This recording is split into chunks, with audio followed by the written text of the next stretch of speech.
ایسی فکر آپ کر رہے ہیں. ایک سلام دے محمد. پیارے محمد در زارہ پر آ کر اکثر جبرائیل نے یہ سوچا پیغام میں کس کو دوں, یہاں تو سارے کے سارے ہیں محمد. سبحان اللہ. تو دیکھیے عزیزان گرامی, پروردگار نے کیا کہا تھا, انی اعلم ما لا تعلمون. ایک جنگ ہے پروردگار کی قدرت کی, خلیفۃ اللہ کی, فرشتوں کے مرتبے کے ساتھ ایک جنگ ہے. ہر دور میں پروردگار کے خلیفہ کو جیتنا ہے, ہر مقام پر, علم و معرفت کے مرتبے پر, شعور و ادراک کے مرتبے پر, اور اپنے موضوع کا جملہ ٹکڑا عرض کروں ارتقاء حیات کے مرحلے پر. اس کی حیات ایسی ہونی چاہیے جو کسی کی حیات نہ ہو, اس کا شعور ایسا ہو جو کسی کا شعور نہ ہو, اس کا درک ایسا ہو جو کسی کا درک نہ ہو, اس کا مرتبہ یہ ہو جو کسی کا مرتبہ نہ ہو. انی اعلم ما لا تعلمون, اپنے کو کردگار نے دیکھا غرور سے. یہ آخری جملہ یاد رکھیے گا. چلیے سورہ مومنون میں ابتدائی ہے, لقد خلقنا الانسان من سلالة من طين ثم جعلناه نطفة في قرار مكين ثم خلقنا النطفة علقة فخلقنا العلقة مضغة فخلقنا المضغة عظاما فكسونا العظام لحما ثم انشأناه خلقا آخر فتبارك الله احسن الخالقين. عجیب مرحلہ ہے سورہ مومنون کا. ایک انسان, ہم نے تجھے لقد خلقنا الانسان من سلالة من طين, ہم نے انسان کو کھنکتی ہوئی مٹی سے, چکنی مٹی سے پیدا کیا. لقد خلقنا الانسان من سلالة من طين ثم جعلناه نطفة في قرار مكين, اور اس کے بعد ہم نے رحم مادر میں, صلب پدری میں کبھی رہا نطفہ بن کے, کبھی رحم مادر میں منتقل ہوا. نہایت حفاظت کے ساتھ ہم نے اس انسان کی تخلیق کے مراحل کا آغاز کیا. ثم جعلناه نطفة في قرار مكين ثم خلقنا النطفة علقة, اور پھر اس کے بعد ہم نے نطفے کو خون کے لوتھڑے میں تبدیل کیا, اور خون کے لوتھڑے کو گوشت کے لوتھڑے میں تبدیل کیا, اور گوشت کے لوتھڑے کو ہڈیوں میں تبدیل کیا, اور ہڈیوں پر ہم نے کھال چڑھائی. ثم انشأناه خلقا آخر, بقول امام جلال الدین سیوطی کے یہ خلق آخر کا مطلب ہے کہ جب تخلیق مکمل ہو گئی تو پروردگار نے اس میں روح پھونک دی. ثم انشأناه خلقا آخر, جب پروردگار نے انسان کی تخلیق رحم مادر میں کر دی تو پروردگار نے ایک دفعہ ایک عجیب اعلان کیا, فتبارک اللہ احسن الخالقین, بابرکت ہے وہ ذات کہ جو بہترین خلق کرنے والی ذات ہے. بھائی پروردگار نے کہا افلا ينظرون الى الابل كيف خلقت, کیا اونٹ کی طرف نہیں دیکھتے کیسے خلق کیا گیا, والى الارض كيف سطحت, کہ زمین کو کیسے بچھایا گیا, الم نجعل الارض مہادا. یہ مختلف آیتیں ہیں. اب چونکہ جلدی منزلیں طے کرنی ہے, کیا زمین کو ہم نے ایک جھولے کی صورت میں تمہارے لیے پیدا نہیں کیا. یہ کوپرنیکس کو گیلیلیو نے آ کر کہا کہ صاحب زمین گھومتی ہے, تو ہمارا آج کا یونیورسٹی میں پڑھنے والا بچہ اس کا منہ کھل جاتا ہے قرآن نے کیا کہا. وہ قرآن 1400 سال پہلے کہہ کے چلا گیا کہ الم نجعل الارض مہادا, کیا ہم نے زمین کو اس کائنات میں جھولے کی مانند خلق نہیں کیا. اگر یہاں تک بات آ گئی تو جو نوجوان دوست ہیں میرے, ان کی خدمت میں یہ عرض کر دوں کہ اگر وقت بچا تو یقیناً ہم اس پر گفتگو کریں گے کہ سرکار سید الشہداء نے دعائے عرفہ میں, اس میں ہنسیے گا مت, بڑی اہم بات ہے, دعائے عرفہ میں انوائرمنٹل پولیوشن اور اوزون لیئر کے بارے میں کیا کہا ہے. ہم اس پر بھی گفتگو کریں گے کہ جناب امیر المومنین نے, آج کل کہا جاتا ہے نا اینیملز رائٹ, حیوانوں کے حقوق کے بارے میں کیا کہا ہے, انوائرمنٹل پولیوشن کے بارے میں نہج البلاغہ میں کیا کہا ہے. ہم اس پر گفتگو کریں گے.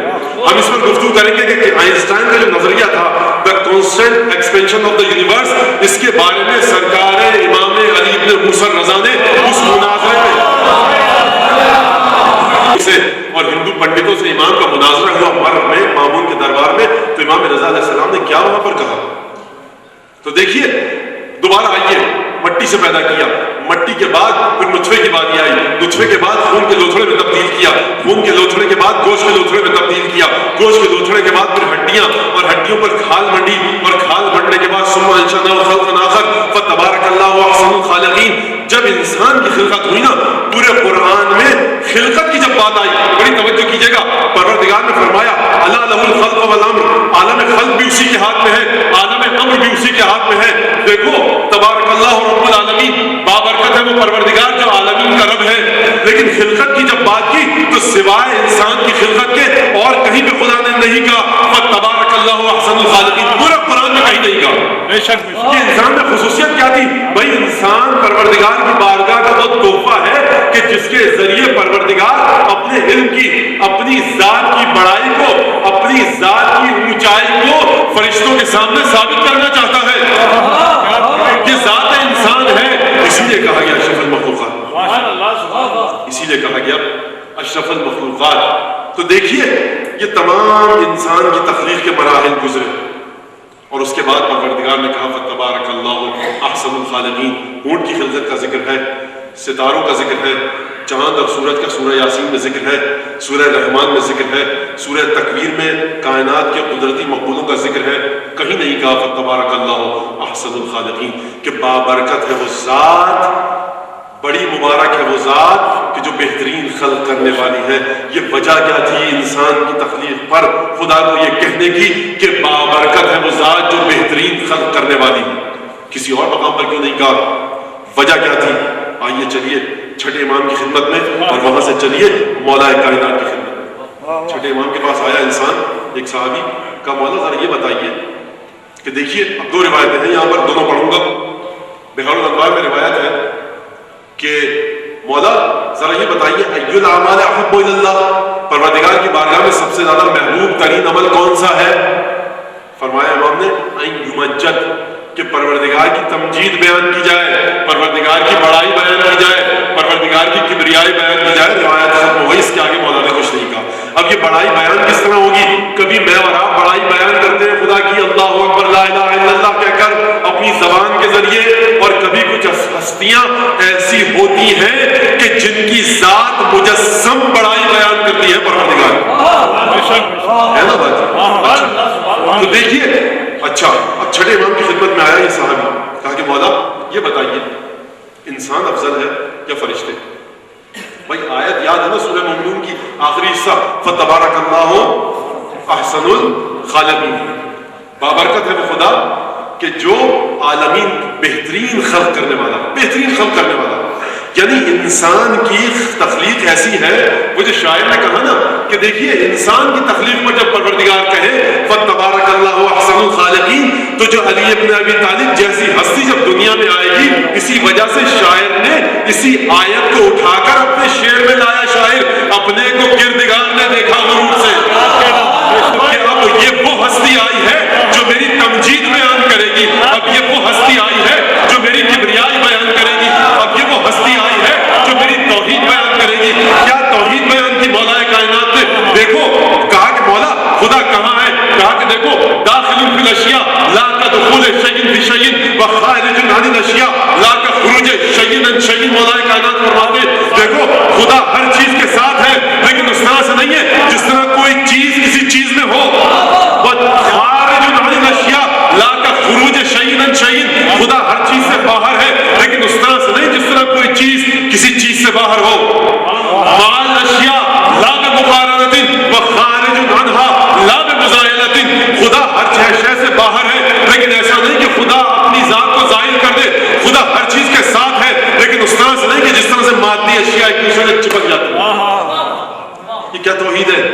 یہ وہ ہستی آئی ہے۔ اسی لیے کہا شاعر نے کہ جیسے ہی نصف نور میرا نصف نور سے، اپنے کو کردگار نے دیکھا غرور سے۔ کیوں دیکھا پروردگار نے اپنے کو غرور سے؟ کیونکہ چھٹے امام اس راز سے پردہ اٹھایا کافی سالوں بعد۔ چھٹے امام نے بہترین عمل کون سا ہے؟ بہترین عمل یہ ہے کہ این یمجد، خدا کی بڑائی بیان کی جائے۔ کیوں دیکھ رہا ہے پروردگار اپنے کو غرور سے؟ کیونکہ خانہ کعبہ میں وہ ہستی آئی ہے جو پروردگار کی بڑائی بیان کرے۔ ابن ابی الحدید المعتزلی نے بڑی عجیب بات کری کہ صحابہ کرام کے قدموں کی خاک ہماری آنکھوں کا سرما، اور ہماری جانیں قربان ہو صحابہ کرام پر، لیکن بہرحال خدا نے قرآن میں کہا کہ بعض رسول ہم نے بتایا، قرآن میں نام بعض کا نہیں بتایا، ہم نے بعض کو رسولوں میں بعض کو فضیلت دی۔ انبیاء ہیں، رسول ہیں، اولي العزم ہیں، اور تمام رسولوں میں سب سے افضل کون؟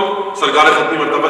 جب رسولوں میں کوئی ادنا ہے، کوئی اعلیٰ ہے، کوئی افضل ہے، کوئی فاضل ہے، تو صحابہ کرام میں بھی کوئی نہ کوئی افضل ہوگا، کوئی فاضل ہوگا، کوئی اعلیٰ ہوگا، کوئی ادنا ہوگا۔ یہ قرآن کہہ رہا ہے، یہ ہے بھائی۔ اور دیکھیے فرمایا ابن ابی الحدید معتزلی نے، کلامی لحاظ سے معتزلی ہے، اہل تسنن کے شراح میں سے ہے، نہج البلاغہ کی شرح لکھی، کہا کہ صحابہ کرام میں سے کسی نے اگر حدیثیں کہی ہیں یا خطبے کہے ہیں، تقاریر کی ہیں، جملے کہے ہیں، تو صرف موت اور زندگی کے بارے میں قیامت میں کیا ہوگا نیک اعمال کرو، توحید کے بارے میں جس طرح سے علی ابن ابی طالب کی کتاب نہج البلاغہ میں جو ملتا ہے وہ کہیں نہیں ملتا۔ بے شک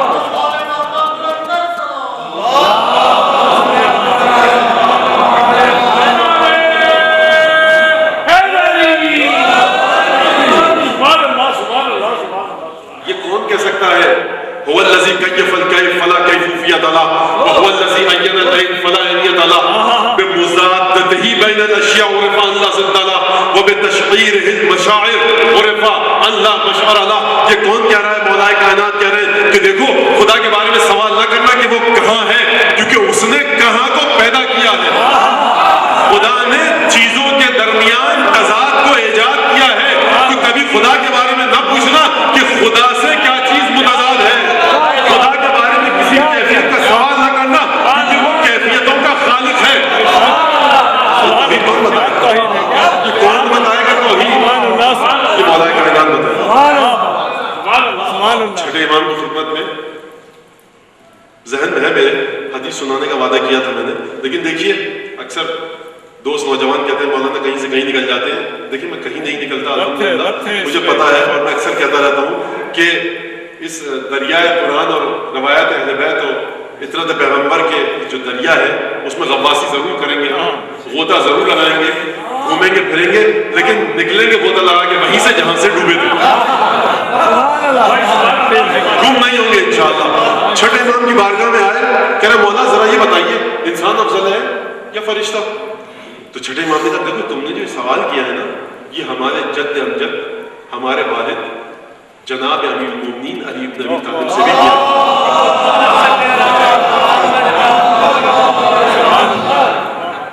تو مولا نے ہمارے جد نے یہ کہا تھا کہ دیکھو ان اللہ، دیکھیے اگر مولا کہہ دیتے انسان افضل، کہہ دیتے فرشتہ افضل، تو یہ بھی جواب مولا کائنات کی زبان کا جواب نہ ہوتا۔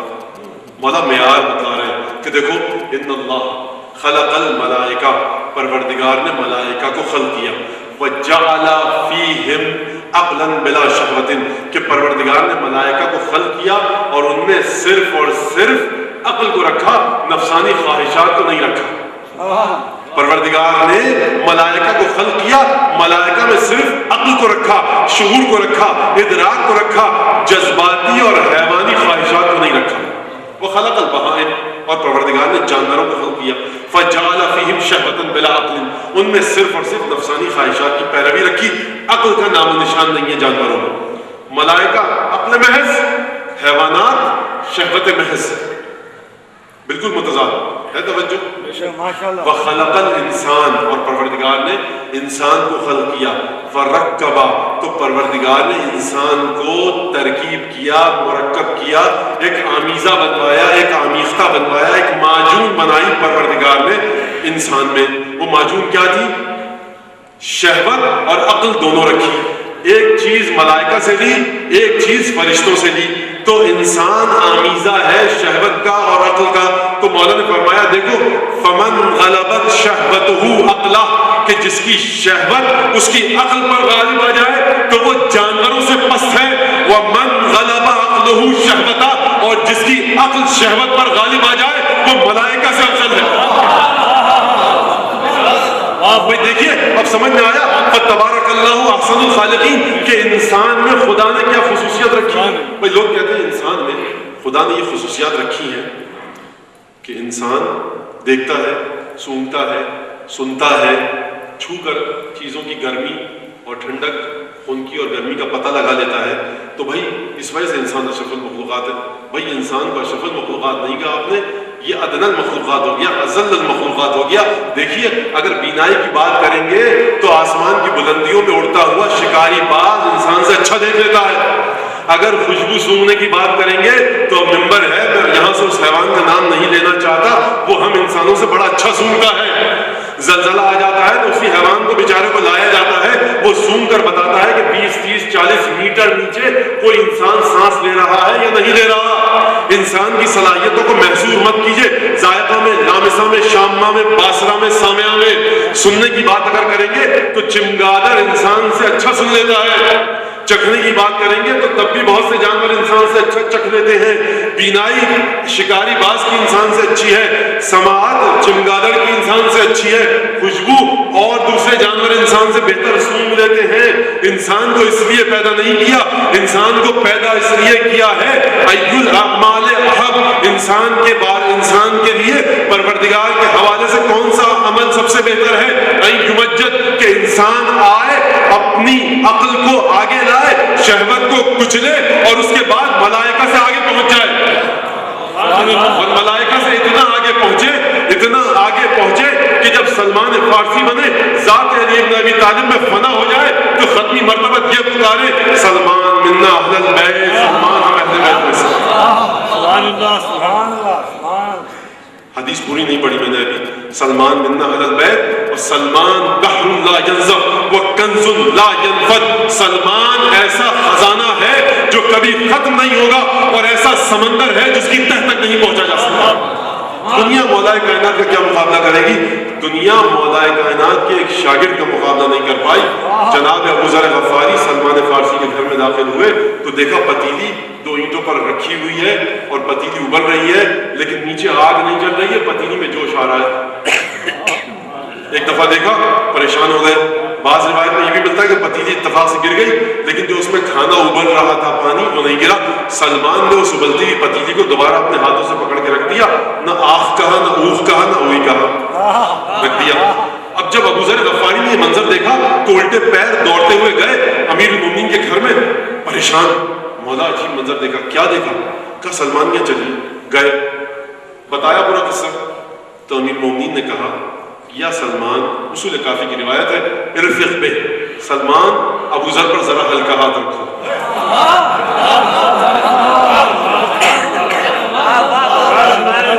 دیکھیے یہ ابو ذر غفاری کی توہین نہیں ہے، سلمان کی توقیر ہے۔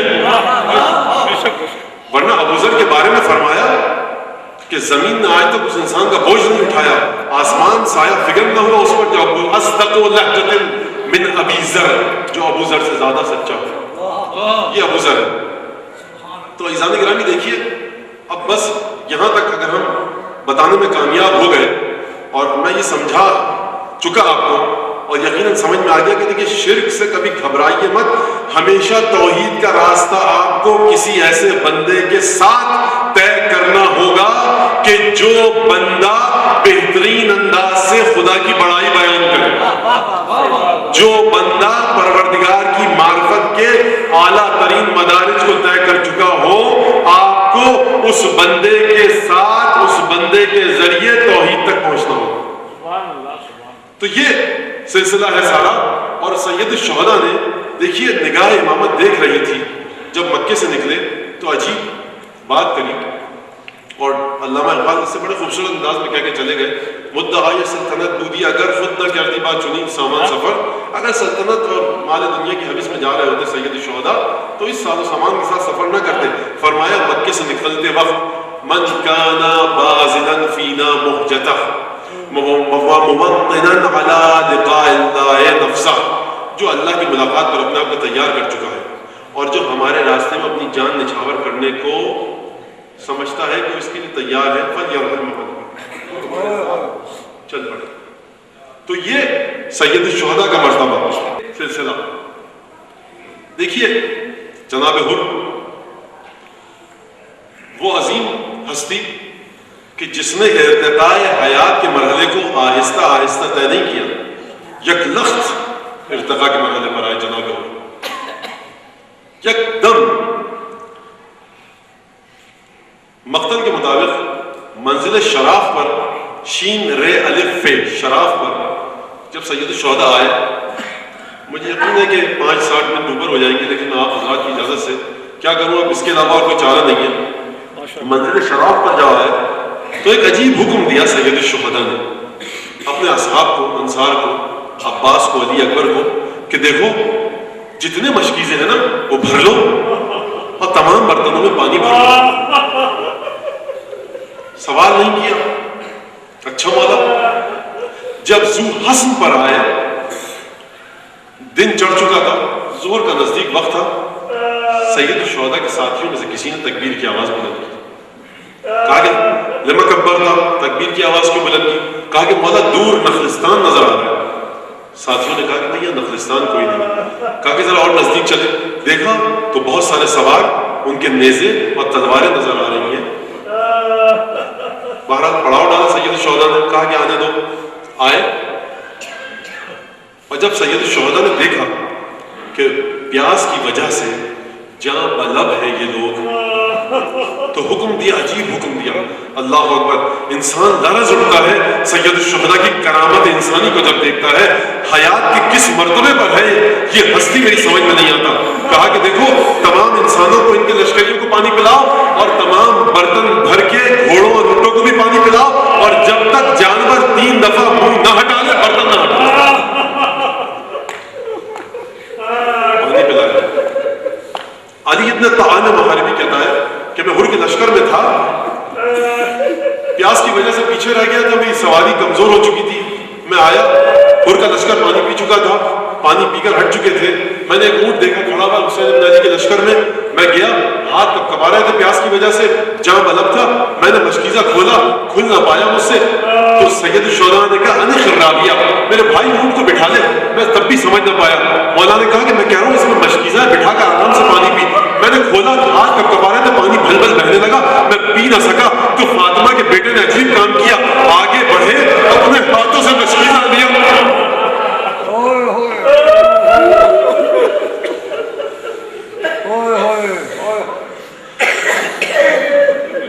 گفتگو ہوئی، ظہر کا وقت آیا، اور اتصلی معنا ام تصلی باصحابک، اپنے ساتھی کے ساتھ نماز پڑھو گے ہمارے ساتھ؟ کہا مولا بل نصلی معک، یعنی جانتا ہے، ایک سیاسی اشتباہ کا مرتکب ہوا ہے لیکن جانتا ہے کون ہے۔ امام کے پیچھے نماز پڑھی، اور اس کے بعد امام نے لشکر تیار کیا کوفے کی جانب جانے کے لیے۔ ہر نے ایک غضب کا کام کر ڈالا، حسین ابن علی کے سامنے آ کر لشکر کو روک دیا، کہا کہ ہم آپ کو یہاں سے آگے نہیں آنے دیں گے۔ بس ایک دفعہ یہ سننا تھا کہ سید الشہداء کو جلال آیا اور کہا کہ تکلت کا یا حر، سکلت کا امک یا حر، اے حر تیری ماں تیرے غم میں روئے، کیا تو مجھے روکے گا؟ الموت ادنی لک من ذلک، اس سے بھی زیادہ موت تیرے نزدیک آ چکی ہے، حر تو مجھے روکے گا؟ حر نے بڑی عجیب بات کی، کہا کہ یا حسین مولا لو کان غیرک من العرب ذکر امی وقالها وهو في هذا الحال لذکرت امه، اگر عرب میں سے کوئی بھی کہتا نا اس طرح سے میری ماں کا نام لیتا تو میں اس کی ماں کا نام بھی اسی طرح لیتا، کائناً ما کان، کوئی بھی ہوتا، میں کسی سے ڈرنے والا نہیں، میں اسی طرح سے اس کی ماں کا نام لیتا۔ لیکن مولا کیا کروں، آپ کی مادر گرامی کا ذکر سوائے اچھے الفاظ کے، سوائے درود و سلام کے میں نہیں کر سکتا۔ بے چینیوں کو چین دکھایا۔ دیکھیے عجیب مرحلہ ہے، بے چینیوں کو راہ دکھائی ہے چین نے، بے چینیوں کو راہ دکھائی ہے چین نے۔ اور بڑا مضطرب تھا، حسین کی طرف آیا، اچھا تم ہمارا راستہ روکو گے؟ کہا کہ ہاں، حکم دیا گیا ہے کہ بے آب و گیا میدان میں روک دو۔ حسین ابن علی کو روک دیا گیا، کوفے نہ جا سکے۔ 9 محرم آئی، عاشورہ آیا، شب عاشور گزری۔ حر پر ایک اضطراب کا عالم ہے، ساتھی دیکھ کر پریشان ہے۔ کہا کہ اے حر، اگر مجھ سے کوئی پوچھتا کہ اشجع العرب کون ہے تو میں تیرا نام لیتا، یہ کب کبا کیوں رہا ہے؟ کہا کہ میں نے ابھی پوچھا ہے، مجھے بتایا گیا کہ یہ حسین کو قتل کر دیں گے۔ ایک دفعہ میں اپنے آپ کو جنت اور جہنم کے بیچ میں دیکھتا ہوں۔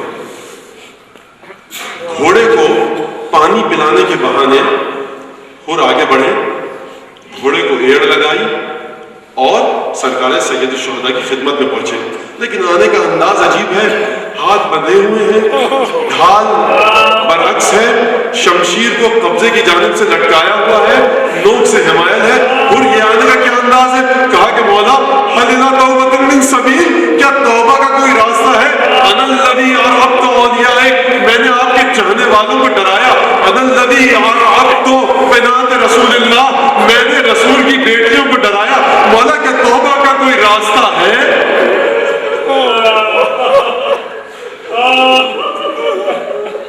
کیا توبہ کا کوئی راستہ ہے؟ کہا کہ تیری توبہ قبول ہے وہ؟ دیکھیے بڑے عجیب انداز سے توبہ قبول کی سرکار سید الشہداء نے، بڑے عجیب انداز سے توبہ قبول کی سرکار سید الشہداء نے۔ مولا میں چاہتا ہوں اب جنگ کر کے آپ کی راہ میں اپنی جان نچھاور کر دوں، اپنے خون کے ذریعے اپنے نامہ اعمال کے سیاہ اعمال کو مٹا دوں۔ اجازت دی۔ عجیب کام کیا سید الشہداء نے، زہیر ابن قین کو حر کے ساتھ بھیجا کہ تم دونوں جا کر حملہ کرو۔ میں کہوں گا مولا کہ زہیر قین کو ساتھ کیوں بھیجا؟ شاید مولا کی آواز آئے کہ دیکھو ہمارا مہمان ہے، توبہ کر کے آیا ہے، حسین چاہتا ہے کہ مددگار میدان میں جائے۔ حکم دیا کہ دیکھو حر کا دفاع کرتے رہنا۔ زہیر قین حر کا دفاع کرتے رہے، دونوں لڑتے رہے، یہاں تک کہ ایک تیر آیا حر کے گھوڑے پر لگا، گھوڑا گرا، حر کے گھوڑے کو پئی کیا گیا۔ اب حر زمین پر لڑتے رہے، زمین پر لڑتے رہے، جنگ کرتے رہے، لیکن ہر طرف سے تیر آئے، تلواریں آئیں، لشکر اعداء نے حر کو گھیرا اور اتنے زخم لگائے، اب حر زمین پر گر پڑے۔ ایک دفعہ آواز دی السلام علیک یا ابا عبداللہ۔ مولا حسین نے حکم دیا حر کو اٹھا کر لاؤ۔ عزیزان گرامی عجیب کام کیا فاطمہ کے فرزند نے، جب حر کو اٹھا کر لائے نا، شاید یہ ان معدود شہداء میں سے ہو کہ جو گنج شہیدہ میں جب آیا تو حر کی رواں پاتی تھی۔ عجیب کام کیا حر کے ساتھ حسین نے، نیما چشم سے حر نے رخ مولا دیکھا، زیر سر زانو شبیر کا تکیہ دیکھا، شہ نے فرمایا کہ ہے حر جری کیا دیکھا، عرض کی حسن رخ حور نظر آتا ہے، الزمین تا و فلک نور نظر آتا ہے۔ یہ کام نہیں کیا صرف سید الشہداء نے، عجیب کام کیا حر مہمان ہے۔ خانوادہ رسالت کا وتیرہ یہ ہے کہ مہمان کی تواضع کی جائے، پذیرائی کی جائے، لیکن حسین پذیرائی کرے تو کس طرح؟ نہ پانی ہے، نہ کھانا ہے، نہ سامان پذیرائی ہے۔ ایک دفعہ حر کے سر کو اٹھایا، اپنے زانوں پر رکھا اور اپنی آبا کے دامن سے حر کے چہرے پر لگا ہوا خون صاف کیا۔ حر کی آخری سانسیں ہیں، کچھ بولنا چاہتے ہیں، بول نہ پائے۔ میں کہوں گا حر کیا کہنا چاہتے تھے؟ زبان حال حر یہ ہے کہ مولا مجھے حیا آتی ہے، میں آپ کو اس بے آب و گیا میدان میں لایا۔ مولا نے صرف یہ نہیں کیا، مہمان نوازی کی انتہا کر دی، وہ رومال نکالا جو سیدہ نے اپنے ہاتھ سے باندھا تھا، حر کے ماتھے پر باندھا۔ مولا یہ کیا کر رہے ہیں؟ یہ مہمان نوازی کی رسم ہے۔ مولا حر کے الفاظ یہ ہیں، حالت دل یہ ہے کہ مولا اتنی مہمان نوازی۔ ارے حر اس وقت کو دیکھ رہا ہے کہ جب عصر عاشور ہوگی، آپ گھوڑے سے زمین پر آئیں گے، تشنگی کا عالم ہوگا، شمر کا خنجر ہوگا، نو کے نیزہ۔ بسم اللہ الرحمن الرحیم۔ الحمد للہ الذی جعل الحمد مفتاحا لذکرہ وسببا للمزید من فضلہ ودلیلا علی آلائہ وعظمتہ، والصلاة والسلام علی اشرف بریتہ وسید رسلہ وشفیع عصاتہ ابی القاسم المصطفى محمد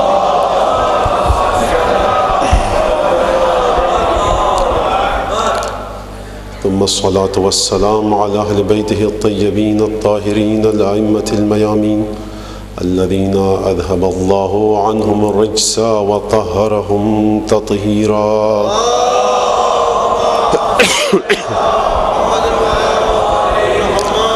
واللعنة الدائمة على أعدائهم أجمعين من الآن إلى قيام يوم الدين. أما بعد فقد قال الله تبارك وتعالى في قرآنه المجيد وفرقانه الحميد وقوله الحق وهو أصدق الصادقين. أعوذ بالله من الشيطان الرجيم. إنما أمره إذا أراد شيئا أن يقول له كن فيكون. فسبحان الذي بيده ملكوت كل شيء وإليه ترجعون. صدق الله العلي العظيم. مل کر ایک دفعہ صلوات بھیجیے بلند آواز. توحید اور ارتقاء حیات انسانی کے حوالے سے آج ہماری یہ تیسری گفتگو ہے، تیسری مجلس ہے. کہاں تک ہماری گفتگو کا سلسلہ آج پہنچا ہے، کل اور پرسوں کی تقریر 2-3 جملوں میں اس کا خلاصہ عرض کر کے اور پھر آج کی گفتگو کی طرف ہم آئیں گے. اس سے پہلے کہ خلاصہ پیش کروں، آج ماشاءاللہ سے تعلیم یافتہ حضرات کا یہاں مجمع ہے اور مختلف خطبہ ذاکرین علماء کو آپ سن چکے ہیں. تو یقیناً ایک ذہن بن چکا ہوتا ہے. آیات اور روایات کے ضمن میں جب گفتگو کی جاتی ہے تو اس گفتگو سے نتیجہ نکالنے کا بھی آپ کو بحمدللہ سلیقہ آتا ہے اور اپنے ذہنوں میں اس گفتگو کو محفوظ کرنے کا طریقہ بھی آتا ہے. لیکن بہرحال کچھ ذہنوں میں یہ سوال آیا تو دیکھیے اب نوجوان جو یہاں موجود ہیں ان کے حوالے سے میں اس گفتگو کو کر رہا ہوں 2-3 جملوں میں، وہ سمجھ جائیں گے میری بات کو. جب دیکھیے ایک ایکویشن ڈرائیو کی جاتی ہے، جو بچے ہمارے کالج میں جاتے ہیں، یونیورسٹیز میں پڑھ رہے ہیں، تو جب ایکویشن ڈرائیو کی جاتی ہے، شروع ہوتا ہے سلسلہ، تو جو چیز آپ کو ثابت کرنی ہوتی ہے، پروف کرنی ہوتی ہے، وہ ڈرائیو کرنے کے دوران، ایکویشن کو ثابت کرنے کے دوران وہ ایکویشن گم ہو جاتی ہے. یہ بچے میری بات یقیناً سمجھ رہے ہوں گے. وہ ایکویشن کھو جاتی ہے اور جو بیچارہ 9ویں اور 10ویں جماعت کا طالب علم ہے، جب وہ تھیورم جیومیٹری کے پروف کر رہا ہوتا ہے تو ایک دفعہ پریشان ہو جاتا ہے کہ ثابت تو ہمیں یہ کرنا تھا لیکن وہ ایکویشن نظر نہیں آ رہی. لیکن جب آخری مرحلے پہ پہنچتا ہے وہ، تو یکایک خود بخود وہ ایکویشن کھل کے سامنے آ جاتی ہے. اگر آپ یہاں، میں دیکھ رہا ہوں نوجوان بچے اور دوست میرے بیٹھے ہیں، sine square theta plus cos square theta is equal to 1 جب آپ پروف کرتے ہیں تو بیچ میں وہ ایکویشن نظر نہیں آتی، کھو جاتی ہے. بچہ پریشان ہوتا ہے کہ اب ہوگا کیا، لیکن بہرحال اپنے اسٹیپس کو طے کرتے ہوئے، مدارج اور مراحل کو طے کرتے ہوئے، آخر میں جب بچہ وہ 3 نقطے لگاتا ہے ٹرائنگل کی شیپ میں، مثلث کی شیپ میں، اور پھر وہ کہتا ہے جی پروف ہو گئی، تو ایک دم سے اس کو دکھ جاتا ہے. شرط کیا ہے اس ایکویشن کے پروف کرنے کی، ڈیریویشن کے دوران، ڈرائیو کرنے کے دوران؟ وہ یہ کہ انسان تمام مراحل اور مدارج کو اپنے ذہن میں رکھے، سلسلہ گفتگو کو اپنے ہاتھ سے گم نہ ہونے دے. سلسلہ گفتگو جو گتھی ایک الجھ سی جاتی ہے بعض حضرات کے بقول، اسے الجھائے نہ بلکہ سلجھا کر اپنے ذہن میں رکھے. تو یقیناً گفتگو آپ کے ذہنوں میں رہے گی اور آپ کی سمجھ میں بھی آ جائے گا. ایسا نہیں ہوتا کہ حادثاتی طور پہ تصادفاً ایک دم سے بات کہیں نکل جاتی ہے، بلکہ وہ بات وہاں کرنا ضروری ہوتی ہے، کیونکہ تقریر ایک دیوار کی طرح ہے جس پہ ایک ایک اینٹ صحیح زاویے کے ساتھ رکھی جائے گی تو دیوار سیدھی کھڑی ہوگی. اگر ایک اینٹ بھی ٹیڑھی رکھ دی گئی تو وہ دیوار سیدھی کھڑی نہیں ہو سکتی. ہو سکتا ہے معمار جب ایک اینٹ کی ترقی اور تعمیر کے اندر ایک اینٹ کو نصب کرنے میں دقت سے کام لے، توجہ سے کام لے، تو ایک اناڑی آدمی جس کا معماری سے کوئی تعلق نہیں، وہ کہے گا بھائی کیا مسئلہ ہے، دیوار بنانی ہے، اینٹ پہ توجہ کیوں کر رہے ہو؟ تو معمار یہی جواب دے گا کہ دیکھیے اینٹ پہ اگر توجہ نہ کروں تو دیوار بھی نہیں بنے گی. تو یہ بہرحال اپنے ذہنوں میں رکھیے. کل میں نے عرض کیا تھا اور آپ میں سے بہت سے حضرات مسکرائے بھی تھے کہ دیکھیے غوطہ ضرور لگائیں گے ہم دریا میں، سمندر میں، اور نیچے جا کر تیریں گے، بہت دور نکل جائیں گے، لیکن نکلوں گا وہیں آپ کو لے کر جہاں سے میں نے غوطہ لگایا تھا. توحید اور حیات انسانی کا ارتقاء. اور اس حوالے سے دیکھیے جب حیات کی بات آتی ہے تو آج کے دیندار انسان کو تو کیا، بے دین کو بھی ڈارون کی تھیوری بہت متاثر کرتی ہے، پریشان کر دیتی ہے. لامارک کی تھیوری اسے پریشان کر دیتی ہے کہ صاحب یہ ہوا کیا ہم بندروں کی نسل سے ہیں؟ تو یہ آئے گا، یہ سلسلہ گفتگو بھی، اس کو بھی میں چھیڑوں گا کسی حد تک اور اشارے کے ساتھ گزر جاؤں گا، کیونکہ بہرحال یہ ہمارے موضوع سے اس کا کسی حد تک تعلق ہے.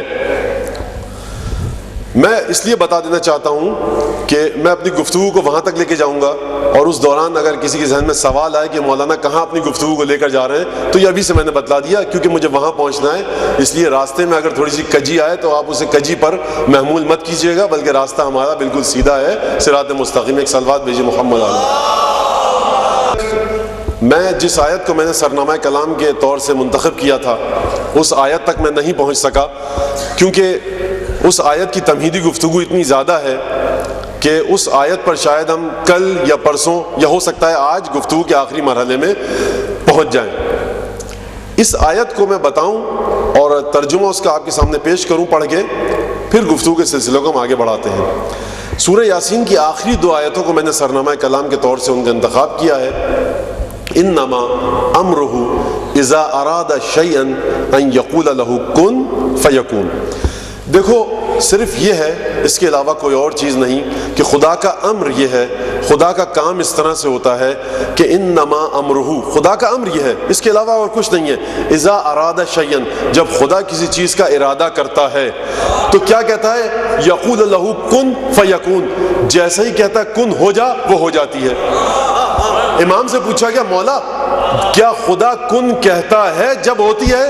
تو معصوم نے فرمایا دیکھو یہ کن تم لوگوں کو سمجھانے کے لیے عبارت میں اس مطلب کو، اس مقولے کو ڈھالنے کے لیے خدا نے کن کا لفظ استعمال کیا، ورنہ خدا کے یہاں کن کا کوئی تصور نہیں، ادھر اس نے ارادہ کیا اور چیز ہو جاتی ہے۔ خدا کے ارادے اور چیز کے موجود ہونے کے درمیان کوئی فاصلہ نہیں ہوتا۔ اگر خدا تمہیں سمجھانا چاہتا کہ دیکھو ہمارے ارادے اور چیز کے ہونے کے درمیان کوئی فاصلہ نہیں تو بتاؤ سمجھاتا کیسے؟ خدا کو سہارا لینا پڑا ان الفاظ کا۔ خدا کی جانب سے حکمت ہے اس سہارے کی، ہماری ضرورت ہے۔ خدا کے بارے میں کبھی یہ نہ کہہ دیجیے گا کہ اسے ضرورت ہے، جو کہے کہ خدا کو ضرورت ہے یہ شرک ہے۔ خدا کی حکمت کا تقاضا ہے، ہماری احتیاج اور ضرورت کا تقاضا ہے۔ انما امرہ اذا اراد شیئا ان یقول له کن فیکون۔ یہ حیات الہی ہے، پروردگار کو کہتے ہیں نا اللہ لا الہ الا هو الحی القیوم، وہ حی ہے۔ صاحب وہ ایسا حی ہے، وہ ایسا زندہ ہے، اس کی زندگی، اس کی حیات کا مرحلہ یہ ہے۔ اب یہ مرحلہ کہنا بھی غلط ہے، اسلامی اعتقادات کی روح سے، نہج البلاغہ کی روح سے، اصول کافی کی روح سے، وہ توحید جو چھٹے اور پانچویں امام نے سکھائی اس کی روح سے، اور مختصر الفاظ میں کہوں کہ وہ توحید جو فاطمہ زہرا کے دروازے سے ہمیں سکھائی گئی ہے، وہ توحید جو پنجتن کے دروازے سے ہمیں جس توحید کا درس ملا ہے، اس توحید کے مطابق یہ کہنا بھی غلط ہے کہ حیات پروردگار کا مرحلہ کیا ہے۔ حیات پروردگار کے مرحلے کا ہم تعین نہیں کر سکتے، لیکن دیکھیے اس کی حیات کا مرحلہ یہ ہے، وہ کہتا ہے ہو جا، ہو جاتی ہے۔ فسبحان الذی، بس خدا کی جب صفت یہ ہے، خدا کی خصوصیت یہ ہے، فسبحان الذی بیدہ ملکوت کل شیء، پاک ہے وہ ذات کہ جس کے ہاتھ میں ہر چیز کا ملکوت ہے۔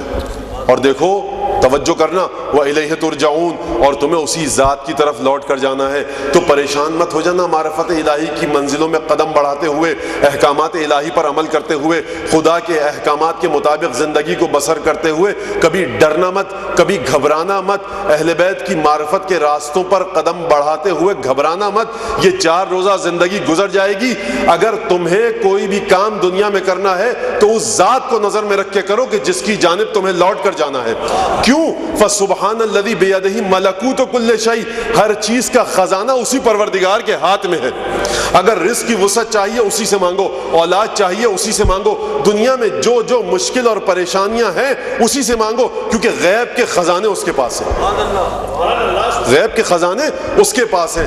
یہی وجہ تھی کہ ہم نے جب اس موضوع کا انتخاب کیا، توحید اور ارتقاء حیات انسانی، تو ان 2 آیتوں کا انتخاب کیا۔ کیوں؟ کیونکہ انہی آیتوں کے ذیل میں اور ضمن میں گفتگو کرتے ہوئے ہمیں نتائج تک پہنچنا ہے۔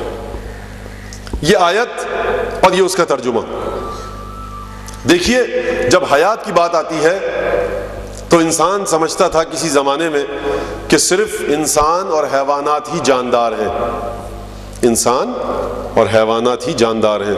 لیکن علوم نے ترقی کی، سائنس نے ترقی کی، مغربی سائنسدانوں نے تو یہ کہا کہ ابھی 17ویں صدی کی بات ہے کہ جب ولیم ہاروے نے صاحب، جہاں تک مجھے یاد پڑتا ہے، کہ دوران خون کو، گردش خون کو دریافت کیا، تو ہمارا بچہ جو 9ویں جماعت میں جاتا ہے ایک دفعہ اس کا منہ کھل جاتا ہے حیرت کے مارے کہ صاحب یہ 16ویں اور 17ویں صدی میں دریافت ہوا جریان خون، یہ خون کی گردش، جناب امام حسن مجتبی علیہ السلام۔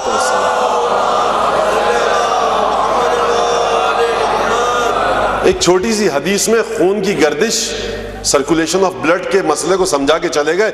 دیکھو سرک دمک فلا تجرین الا فی اوداجک، تیری زندگی کا راز تیرے خون کی مانند ہے، خبردار اپنے راز کو اپنے خون کی مانند اپنی ہی رگوں میں گردش دیتا رہے۔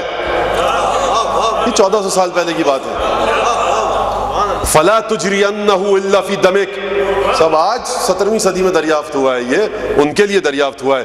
ہمارے لیے کہ جو تمسک رکھتے تھے نہج البلاغہ سے، جو تمسک رکھتے ہیں اصول کافی سے، جو تمسک رکھتے ہیں خانوادہ نبوت اور رسالت سے، ان کے لیے یہ بات 1400 سال پرانی ہے۔ 17ویں صدی میں اس کے لیے جس نے پڑھا ہو، وہاں سے دیکھا ہو۔ میں سائنس کی ترقی کا منکر نہیں ہوں، انکار نہیں کرنا چاہتا، بہت خدمت کی ہے، بہت بڑے بڑے سائنسدان ہیں۔ یہ جو آج ہال یہاں کا روشن ہے، یہ ایک بیچارے سائنسدان کی وجہ سے ہے جس کا نام آپ مجھ سے بہتر جانتے ہیں۔ تو انہوں نے کام کیا ہے، لیکن ایسا نہیں کہ ہماری روایات میں جدید علوم کے بارے میں کوئی آگاہی نہیں دی گئی، نہیں صاحب ہے، مسئلہ ہے کہ نکالنے کی بات ہے، دیکھنے کی بات ہے، توجہ کی بات ہے۔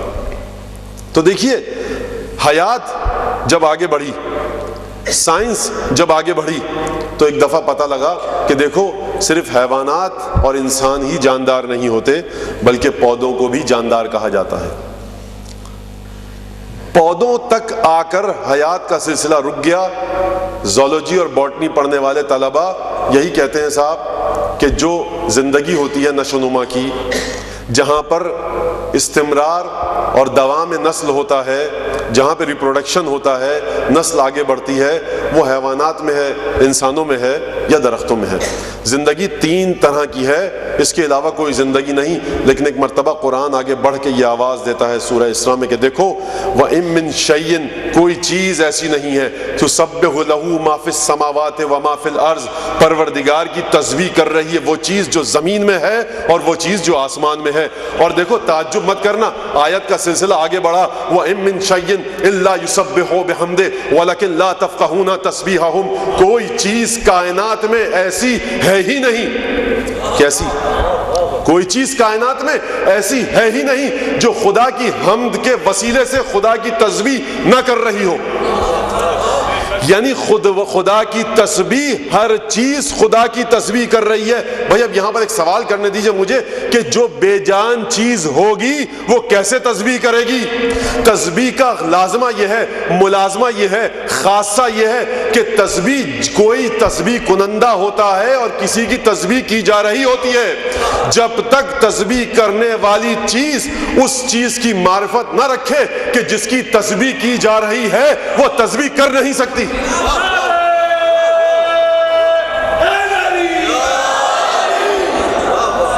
ہر چیز عجیب مرحلہ ہے۔ اب دیکھیے یہاں پر پروردگار کی حیات سے جو حیات متصل ہو جائے، جو خدا کی حیات سے جس کی حیات متصل ہو جائے، ایک دفعہ اعلان ہوتا ہے زبان عصمت سے، لسان عصمت اور طہارت سے کہ دیکھو تم نے قرآن میں پڑھا وَإِن مِّن شَيْءٍ إِلَّا يُسَبِّحُ بِحَمْدِهِ وَلَكِن لَا تَفْقَهُونَ تَسْبِيحَهُمْ، کوئی چیز ایسی ہے ہی نہیں جو خدا کی تسبیح نہ کر رہی ہو۔ اگر پتھر ہیں وہ تسبیح کر رہے ہیں، اگر سمندر ہیں وہ تسبیح کر رہے ہیں، اگر حیوانات ہیں وہ تسبیح کر رہے ہیں، اگر انسان ہیں وہ تسبیح کر رہے ہیں۔ حتیٰ روایت میں کہا گیا دیکھو جو جانور مویشی جنہیں تم استعمال کرتے ہو، گاڑیوں کے آگے اپنے جوت کر انہیں چلاتے ہو، کبھی گھوڑے کی صورت میں، کبھی مختلف حیوانات کی صورت میں، خبردار امام نے فرمایا اس کے منہ پر کبھی تماچا نہ مارنا، یہ بھی تسبیح کر رہا ہے۔ دنیا آج حیوانوں کے حقوق کی بات کر رہی ہے، 1400 سال پہلے معصوم فرما کر چلے گئے دیکھو جانور کے منہ پر تماچا مت مارو، اس کی طاقت سے زیادہ بوجھ مت لادو، جب بھی کسی منزل پر سفر کے دوران اترو اس سے پہلے کہ تم کھانا کھاؤ جانور کو پانی پلاؤ۔ یہ وَإِن مِّن شَيْءٍ إِلَّا يُسَبِّحُ بِحَمْدِهِ لیکن وَلَكِن لَا تَفْقَهُونَ تَسْبِيحَهُمْ، تم ان تمام چیزوں کی ایک ایک شے جو کائنات میں خدا کی تسبیح کر رہی ہے تم اس کی تسبیح سمجھ نہیں سکتے۔ ادھر یہ کہا قرآن نے، ادھر امام نے فرمایا، چھٹے امام نے، دیکھو وَإِن مِّن شَيْءٍ، کوئی چیز ایسی نہیں ہے، مَا مِن شَيْءٍ، کوئی چیز ایسی خدا نے پیدا ہی نہیں کی، إِلَّا وَأَمَرَهُ بِطَاعَتِنَا، کہ جسے ہماری اطاعت کا حکم نہ دیا گیا ہو۔ کائنات کی ہر چیز مطیع ہے، اطاعت کے دائرے میں ہے۔ امام کی کیوں امام کی اطاعت کے دائرے میں ہے؟ کیونکہ امام کی اطاعت، معصوم کی اطاعت، سرکار ختمی مرتبت کی اطاعت اور حیات متصل ہے پروردگار کی حیات سے۔ جب پروردگار کی حیات کا مرحلہ یہ ہے کہ دیکھو انما امرہ اذا اراد شیئا ان یقول له کن فیکون، جب کہتا ہے پروردگار وہ ہو جاتا ہے۔ تو ہمارا وہ نبی، ہمارا وہ حبیب جو تمام عالمین کے لیے جسے ہم نے رحمت بنا کر بھیجا، اس کی رحمت ہماری رحمت سے متصل، اس کی حیات ہماری حیات سے متصل، اس کی زندگی ہماری زندگی سے متصل۔ ہم کہتے ہیں ہو جا، ہو جاتی ہے، یہ بھی کہے گا ہو جا، ہو جائے گی۔ اشارہ کرے گا چاند دو ٹکڑے ہو جائے گا، اشارہ کرے گا درخت چلتا ہوا آ جائے گا، اشارہ کرے گا درخت پیچھے چلا جائے گا، سنگریزوں کو ہاتھ میں اٹھائے گا، سنگریزے تسبیح پڑھیں گے۔ کیا سنگریزوں نے اس وقت تسبیح پڑھی جب سرکار رسالت مآب نے سنگریزوں کو ہاتھ میں اٹھایا؟ نہیں، سرکار کا کام یہ تھا صرف کہ اپنے دست قدرت سے، اپنی طاقت اعجاز کے ذریعے سے ان کی تسبیح کو آشکار کر دیا۔ وہ جو قرآنی آیت کا آدھا ٹکڑا تھا نا، وَلَكِنْ لَا تَفْقَهُونَ تَسْبِيحَهُمْ، تو تم ان کی تسبیح نہیں سمجھ سکتے۔ تو دست محمدی میں جب وہ سنگریزے آئے تو سرکار نے وَلَكِنْ لَا تَفْقَهُونَ تَسْبِيحَهُمْ کے ٹکڑے کو استثناء کیا اور ایسا کام کیا کہ یہ سنگریزے جو مسلسل تسبیح پروردگار میں مشغول تھے، ایک دفعہ ان کی تسبیح آشکار ہو گئی، کھل کے سامنے آ گئی۔ یہ اشارہ کرے تو کیا ہو جائے اور کیا نہ ہو، کیا ہو اور کیا نہ ہو۔ خدا طول عمر دے اس دور کے ایک عالم کو، اور خدا صحت و سلامتی دے انہیں، طول عمر دے۔ عجیب جملہ کہا، اب یہ بات یہاں تک آ گئی ہے تو میں یہ بتا دوں کہ مراجع تقلید میں سے ہیں، کہا کہ اب یہ بریکٹ میں رکھیے گا، میں اس بات کو عرض کر کے پھر آگے بڑھ جاؤں گا، کہ امامت کی طاقت کا تم کیا اندازہ کر سکتے ہو؟ امامت کو چھوڑو، وہ جو خمسہ کسا ہیں، اصحاب کسا ہیں، اس میں جناب سیدہ کی طاقت کا تمہیں کیا اندازہ؟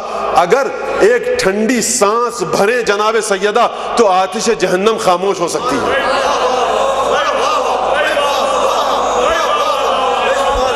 اب یہ بات نہیں ہے کہ جوش عقیدت میں آ کر میں نے کہہ دیا، یہ قرآن سے اس پر گفتگو ہوگی۔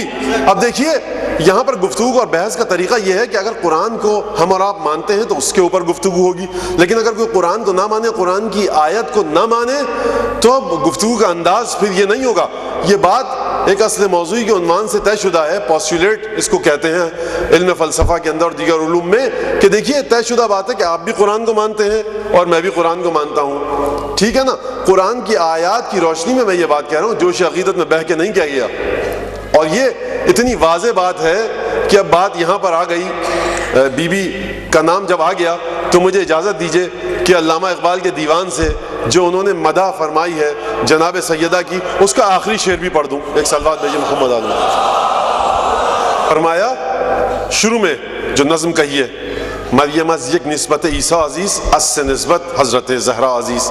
اگر مریم کو آبرو اور عزت ملی ہے عیسیٰ کی وجہ سے، تو فاطمہ زہرا میں ایسی 3 خصوصیات ہیں۔ مریم ایک خصوصیت کی وجہ سے آبرو مند ہے، فاطمہ زہرا کے پاس ایسی 3 خصوصیات ہیں۔ گفتگو بڑھا، شعر کا سلسلہ آگے بڑھا، اور جو آخری شعر کہا ہے نا، تو میری درخواست ہے کہ یقیناً اگر توہین رسالت کا مقدمہ چلانا ہے، اگر شرک کا مقدمہ چلانا ہے، اگر کافر کہنا ہے، تو علامہ اقبال سب سے زیادہ شائستہ اور مناسب ہے کافر کہلوانے کے لیے۔ یہ جو شعر کہا ہے،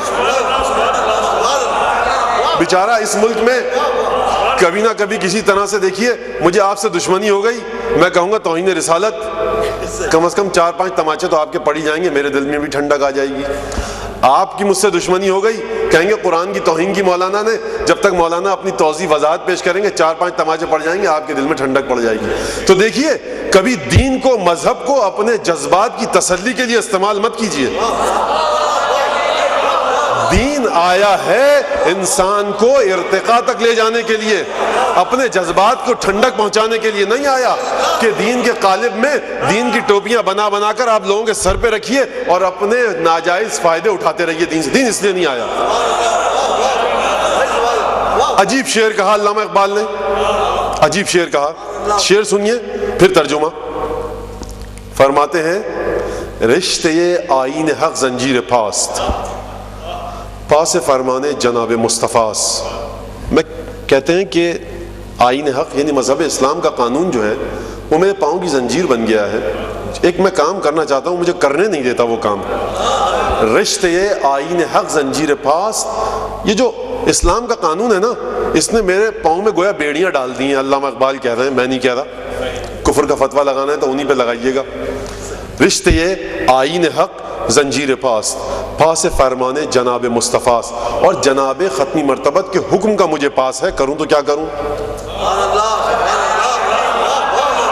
سرکار محمد مصطفیٰ صلی اللہ علیہ وآلہ وسلم،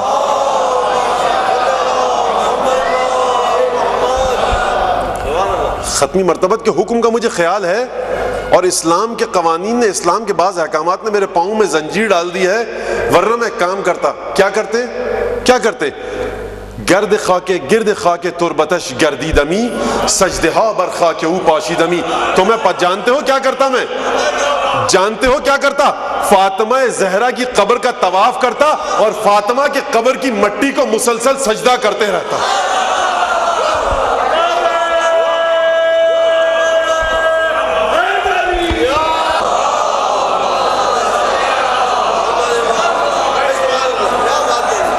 بھائی آپ جب اقبال کو پڑھتے ہیں تو توجہ کیجئے گا، کون اقبال؟ فلسفہ خودی اور اسرار خودی کا مالک اقبال، وہ جس نے مولانا روم کے خیالات کو اردو زبان میں ڈھالا، وہ اقبال. وہ اس اقبال کی بات کر رہا ہوں میں، اس اقبال کی بات نہیں کر رہا کسی ایسے اقبال کو آپ جانتے ہیں کہ جس نے صاحب قرارداد پاکستان پیش کی، بس اس حد تک اقبال نہیں. اقبال کے سیاسی پہلو سے مجھے کوئی کام نہیں ہے. میں کہنا چاہتا ہوں کہ وہ جو فلسفہ خودی، اسرار خودی، وہ جس کی نظر مغربی فلسفے پر ہے، جو جرمنی کی یونیورسٹیز میں تعلیم حاصل کر چکا ہے، جو مثنوی مولانا روم کو پڑھ چکا ہے، اس اقبال کی بات کر رہا ہوں کہ وہ بیتاب ہے فاطمہ زہرا کی قبر کا طواف کرنے کے لیے، وہ بیتاب ہے فاطمہ زہرا کی قبر کی مٹی کو سجدہ کرنے کے لیے.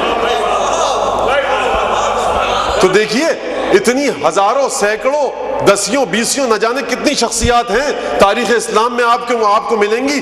کسی کے بارے میں اقبال نے یہ نہیں کہا کہ میں اس کی قبر پر سجدہ کرتا، میں اس کی قبر پر سجدہ کرنے کے لیے بیتاب ہوں، میں اس کی قبر کا طواف کرنا چاہتا ہوں.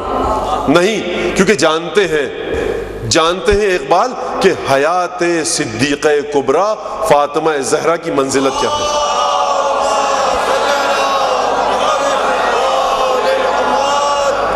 اور اسی لیے جب اقبال نے مذمت کی تو تمام چیزوں کو چھوڑ کر، جو میں نے سب سے پہلے دن آپ کے سامنے شعر پڑھا تھا، یہی شیخ حرم ہے جو چرا کر بیچ کھاتا ہے، گلی میں بوزر و دلق اویسو چادر زہرا. تو جناب فاطمہ کی ایک عجیب حیثیت ہے، ایک عجیب منزلت ہے علامہ اقبال کی نظر میں. تو دیکھیے ترقی کی سائنس نے، دوبارہ میں آ جاؤں اسی طرف، بات آ گئی تو یہ ضروری سمجھا میں نے بتانا. حیات نباتات ہے، حیات جمادات ہے، حیات حیوانات ہے، حیات انسان ہے. یہی ہے نا. دیکھیے پتھر ہے بے جان. اب یہاں سے گفتگو کا وہ سلسلہ یہاں سے شروع ہو رہا ہے کہ یہاں سے ہمیں ان ہستیوں کو پہچاننا اور پہچانوانا ہے کہ جن کی حیات سرکار ختمی مرتبت کی حیات سے متصل ہے، جن کی حیات اس مرحلے پر ہے کہ جس مرحلے پر حیات کن فیکون ہے. یہ دیکھنا ہے نا ہمیں. ہم تو یہ نہیں کہہ رہے آپ سے کہ آپ زبردستی سے قبول کیجئے. یہاں پر آیات پڑھی جائیں گی، احادیث پڑھی جائیں گی، نتیجہ دیا جائے گا. مرضی آپ کی صاحب کہ آپ مانیے یا نہ مانیے، مرضی ہے آپ کی. کوئی یہاں پر تشدد، جبر کا کوئی سلسلہ نہیں ہے، کیونکہ یہ اس گھرانے کی بات ہے کہ جس گھرانے کے بچوں سے جب بھی کوئی سوال کیا گیا انہوں نے کبھی کفر کا ٹھپا نہیں لگایا، جواب دیا ہے. ابو شاکر دیسانی آتا ہے، ابو شاکر دیسانی چھٹے امام کی خدمت میں گفتگو کرتا ہے، یا جعفر ابن محمد، اے جعفر ابن محمد دلنی علی معبودک، مجھے ذرا اس کے بارے میں بتاؤ کہ جس کی تم عبادت کرتے ہو، ثابت کرو خدا کو. اب بھائی دیکھیے، اگر یہ ہستی نہ ہوتی خانوادہ رسالت سے، کہتی ارے تجھے خدا کے وجود کا نہیں پتا، کافر ہو گیا، نجس، باہر نکل جا. لیکن یہ ہے وارث علم نبی. اس کی ذمہ داری یہ ہے کہ انسان کو کفر کی گہرائیوں سے نکال کر اسلام اور ایمان کے اوج تک پہنچائے. اس کی ذمہ داری یہ ہے کہ انسانی حیات کو انحطاط سے نکال کر ارتقاء تک پہنچائے. تو جس کی ذمہ داری ارتقاء تک پہنچانا ہوتی ہے نا، وہ ٹھپے لگاتا نہیں پھرتا ہے، دلیل کے ذریعے گفتگو کرتا ہے. کہا کہ اچھا ٹھیک ہے، اچھا تم چاہتے ہو کہ خدا تک تمہاری رہنمائی کروں، صحیح. اب دیکھیے کتنی سادی لیکن کتنی مشکل بات کی، سہل ممتنع، کتنی سادی اور کتنی مشکل بات کی سرکار امام جعفر صادق علیہ الصلوۃ والسلام نے.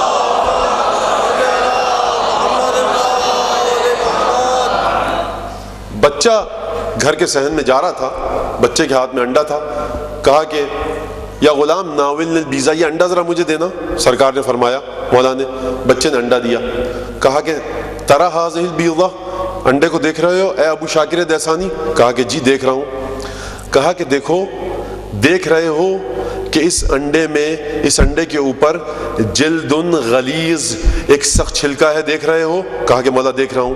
وتحت الجلد الغلیظ جلد رقیق, اس چھلکے کے نیچے ایک پتلی سی جھلی ہے, اسے بھی تمہیں پتا ہے نا وہ ہے, دیکھ تو نہیں رہے ہو لیکن جانتے ہو نا انڈے کے چھلکے کے نیچے ایک پتلی سی جھلی ہوتی ہے, ایک میمبرین ہوتی ہے. کہا کہ مولا ہاں جانتا ہوں.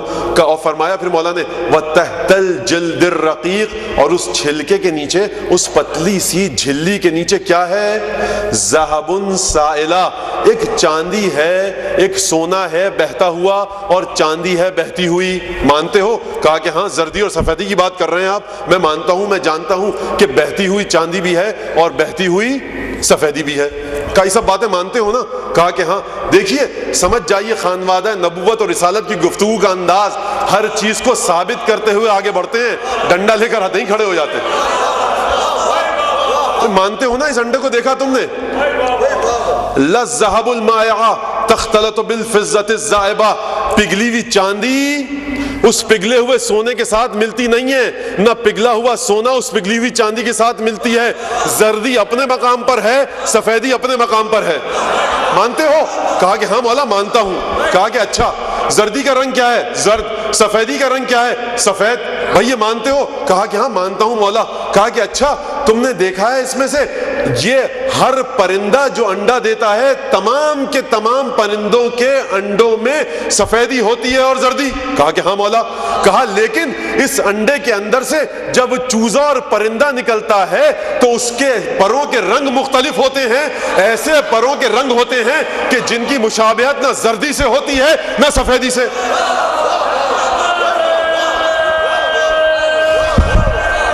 انہو مثلو الوان الطیر والتواویس, تم نے دیکھا مور بھی اسی انڈے میں سے نکلتا ہے, کتنے خوشنما رنگ ہوتے ہیں. کبوتر بھی اسی میں سے نکلتا ہے, مرغی بھی اسی میں سے نکلتی ہے. دنیا کے تمام پرندے تو چھوڑو, بعض رینگنے والے جانور تک انڈے دیتے ہیں. عجیب مسئلہ ہے کہ حیات کا, کہ انڈے میں سے حیات نکل رہی ہے.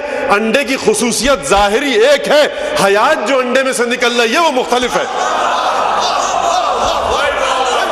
مجھے ذرا یہ بتائیے کہ کس درسگاہ میں, کس یونیورسٹی میں, کس جامعہ میں جا کر چھٹے امام نے علم حاصل کیا؟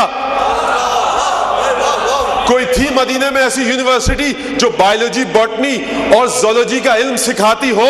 اگر سکھاتی ہو تو مجھے بتائیے ایک دن کے لیے بھی کبھی سرکار جعفر ابن محمد وہاں گئے ہو؟ یہ کون سا علم ہے؟ جب مولانا یہاں تک گفتگو کر لی تو پھر اس کے بعد مجھ سے ایک سوال پوچھا, اترا لہا مدبرن, کیا تم نے دیکھا ہے کسی تدبیر کرنے والے کو کہ جو انڈوں کا خیال رکھے, اس میں باہر سے مختلف رنگ بھرے تاکہ مختلف رنگوں کے پروں کے ساتھ پرندے نکلیں؟ جب مولا نے مجھ سے یہ سوال کیا نا تو روایت کے جملے ہیں فَأَطْرَقَ مَلِيًّا, اس نے سر جھکا لیا اپنا, لاجواب ہو گیا. کرے تو کیا کرے؟ سرکار بھی بیٹھے رہے, ابو شاکر دیسانی بھی بیٹھا رہا سر جھکا کر. کچھ ثانیے, کچھ دقیقے, کچھ لمحے گزرے, سر اٹھایا, عجیب جملہ کہا, اشہد ان لا الہ الا اللہ واشہد ان محمدن عبدہ ورسولہ واشہد انک, اور گواہی دیتا ہوں خدا ایک ہے, محمد اس کے رسول ہیں, اور گواہی دیتا ہوں کہ آپ محمد مصطفیٰ کے وارث ہیں.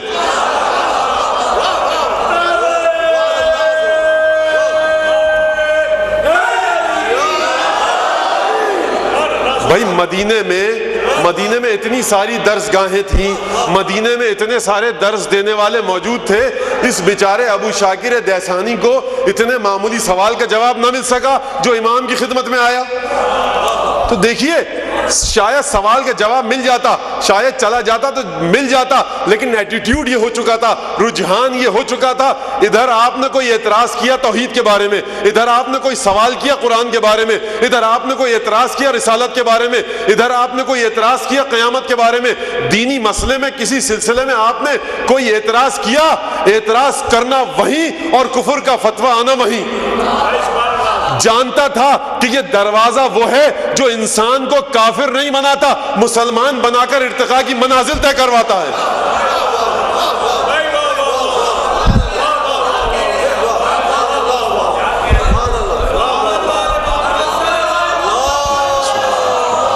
حیات جمادی کی. جمادات پتھر بے جان، ان کے بعد کس کی حیات ہے؟ جمادات ہے کیا؟ جہاں رکھ دیا وہیں پڑے رہ گئے. لیکن خدا کے حساب سے، خدا کی کتاب کے مطابق وَإِن مِّن شَيْءٍ إِلَّا يُسَبِّحُ بِحَمْدِهِ. اب وقت بہت کم رہ گیا ہے، مجھے اجازت دیجیے کہ میں جلدی جلدی گفتگو کی منازل کو طے کروں. وَإِن مِّن شَيْءٍ إِلَّا يُسَبِّحُ بِحَمْدِهِ. ہر چیز اس کی تسبیح کر رہی ہے. ہم کہتے ہیں پتھر بے جان ہے، جہاں رکھ دیا بس جگہ گھیرتا ہے، جہاں رکھ دیا پڑا رہتا ہے. لیکن کیمیکل ڈیکمپوزیشن اگر ہو، کیمیائی شکست و ریخت ہو تو اس کے بعد یہ ٹوٹ جائے، لیکن اس میں اپنی کوئی طاقت نہیں. اچھا، پتھر کی حیات کے بعد کس کی حیات ہے؟ وہ حیات جس میں نشو و نما ہے. پودوں کی، گیاہ، نباتات کی حیات ہے. نباتات کی حیات کے بعد کس کی حیات ہے؟ نباتات کی حیات کے بعد حیوانات کی حیات ہے. نباتات کیا ہیں؟ جہاں آپ نے گاڑ دیا وہیں پر بڑھتے رہیں گے.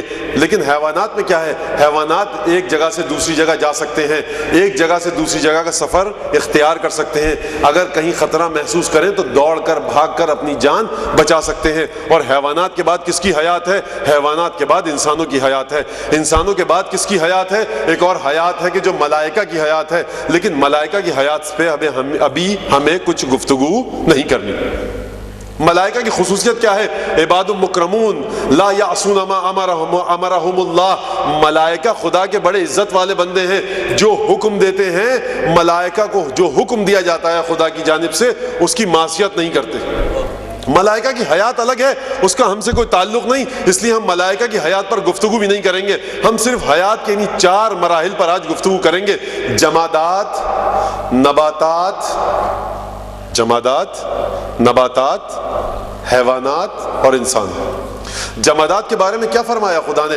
عجیب مرحلہ ہے. سورہ بقرہ میں فرمایا، دیکھو ثم قست قلوبکم من بعد ذلک فہی کالحجارۃ او اشد قسوہ. بنی اسرائیل کے بارے میں اس کے بعد تم نے اتنے معجزے دیکھ لیے ہمارے، لیکن اس کے بعد بھی ثم قست قلوبکم من بعد ذلک، معجزات دیکھنے کے باوجود بھی تمہارے دل پتھر کی طرح ہو گئے. لیکن دیکھو پتھر سخت ہوتے ہیں. اب عجیب انداز سے پروردگار نے گفتگو شروع کی، ثم قست قلوبکم من بعد ذلک فہی کالحجارۃ او اشد قسوہ. تم بنی اسرائیل کے دل پتھروں کی مانند سخت ہیں. بلکہ خدا کا قرآن کہہ رہا ہے کہ نہ صرف پتھروں کی مانند سخت ہیں بلکہ اس سے بھی کہیں سخت ہیں. دل ہیں انسانوں کے، لیکن جب انحطاط کے مرحلے پر اسی انسان کا دل آتا ہے تو پتھر سے بھی زیادہ پست مقام پر پہنچ جاتا ہے. فہیا کالحجارۃ او اشد قسوہ وان من الحجارۃ لما يتفجر منه الانہار وان منها لما يشقق فيخرج منه الماء وان منها لما يهبط من خشیۃ اللہ وما اللہ بغافل عما تعملون. دیکھو پتھروں کی حالت یہ ہوتی ہے کہ بعض پتھر خدا کی خشیت سے ٹوٹ جاتے ہیں، بعض پتھر ایسے ہوتے ہیں کہ ان میں سے پانی رسنے لگتا ہے، بعض پتھر ایسے ہوتے ہیں کہ چشمہ پھوٹ پڑتا ہے، لیکن تمہارے دل ان پتھروں سے بھی زیادہ پست ہیں. بڑی توجہ کیجئے گا. حیات جمادی ہے یہی پتھر، حیات جمادی ہے، لیکن اسی انسان کا دل معصیت الہی کے نتیجے میں اتنا سخت ہو جاتا ہے کہ پتھروں کو پیچھے چھوڑ جاتا ہے. وہ انسان جسے ارتقاء کی منازل طے کرنی تھی، فرشتوں سے آگے جانا تھا، خدا کا قرآن یہ کہہ رہا ہے کہ اے انسان تیرا دل اتنا نیچے آ گیا کہ پتھروں سے بھی زیادہ انحطاط کا شکار ہو گیا. پتھروں میں کچھ ایسے ہیں کہ جو خدا کے خوف سے ٹوٹ جاتے ہیں. پتھروں میں کچھ ایسے ہیں کہ جن میں سے چشمے پھوٹ پڑتے ہیں، مٹی بن جاتے ہیں بعض پتھر. اور عرض کروں، بعض مٹیوں کی، بعض پتھروں کی خصوصیت یہ ہوتی ہے کہ بظاہر دیکھنے میں مٹی ہے، لیکن کسی ولی خدا کا خون گر جائے تو خاک شفا بن جاتی ہے.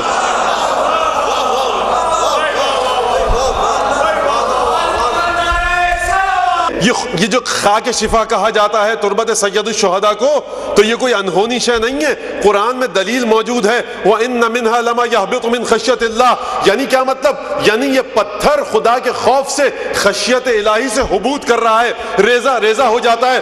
بھائی پتھر میں معرفت ہوگی تو وہ ریزہ ریزہ ہوگا نا. اس کا مطلب ہے پتھروں کی بھی خدا کی بارگاہ میں، خدا کے قرآن کے مطابق پتھر، ہر پتھر پتھر نہیں ہوتا.